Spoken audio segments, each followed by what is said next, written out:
আজকের রান্না ভোলা মাছ পাতায়। নমস্কার বন্ধুরা, সুস্মিতা মিঠু রান্নাঘরে তোমাদের অনেক অনেক স্বাগত জানাই। তো আজকের রান্না যেহেতু ভোলা মাছ পাতা, এর জন্য লাগছে ভোলা মাছ আর কিছু মশলা, আর লাগবে কলা পাতা।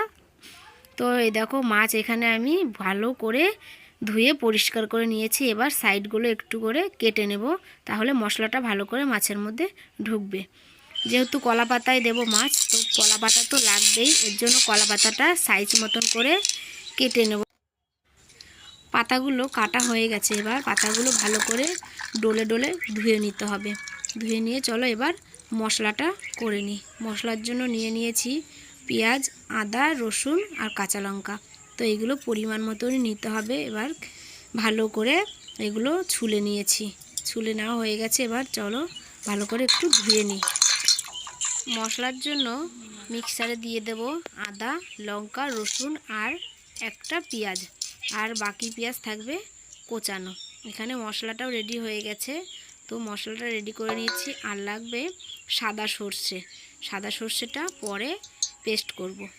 তো অল্প পরিমাণে সাদা সর্ষে দেব, আর দেব জল দিয়ে সর্ষেটা ভালো করে পেস্ট করে নিতে হবে।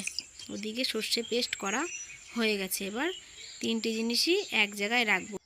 সব তো রেডি হয়ে গেল। এবার কাঠটা ভেঙে নিই। তো কাঠটা ভেঙে নিয়ে উনুনটা ধরাই, আস্তে আস্তে উনুনটা ধরতে থাকুক। মাছের মধ্যে দিয়ে নিলাম হলুদ, দিয়ে নেব পরিমাণ মতন লবণ, আর এখানে আছে পেঁয়াজ কুচানো, আদা, রসুন, পেঁয়াজ, লঙ্কা আর সর্ষে পেস্ট। তো সেইগুলো ভালো করে মাছের মধ্যে মাখতে থাকবো। তো চলো মাছটা ভালো করে মেখে নিই। এবার দিয়ে নেব মাছের মধ্যে একটুখানি তেল। তো তেল এখনই যা দেওয়ার দিয়ে নিতে হবে, এরপরে কড়াইতে তেমন একটা তেল লাগবে না। তো এর মধ্যে তাই পরিমাণ মতন বেশি করেই তেল দিয়ে নিচ্ছি।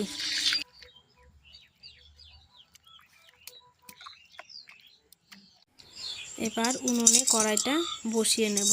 তো কড়াইটা গরম হয়ে গেলে তারপরে যে কেটে রেখেছি কলা পাতাগুলো, সেই পাতাগুলো একটুখানি সেঁকে নিতে লাগবে। এই রকমভাবে কিন্তু সেঁকে নিলে তাহলে কলা পাতাটা আর পরে ফাটার চান্সটা একটু কম থাকবে। তো এরমভাবে ভালো করে সেঁকে নিয়ে তারপরে কলা পাতায় হালকা করে তেল ব্রাশ করে নিতে হবে, হাত দিয়ে তেলটা মাখিয়ে নিতে হবে।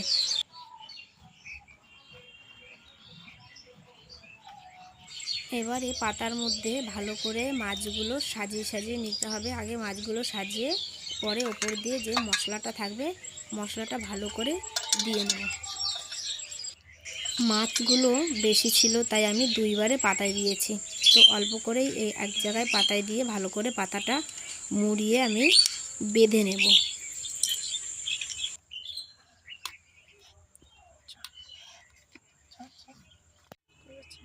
আমি ভালো করে কলা পাতাটা বেঁধে নিয়েছি।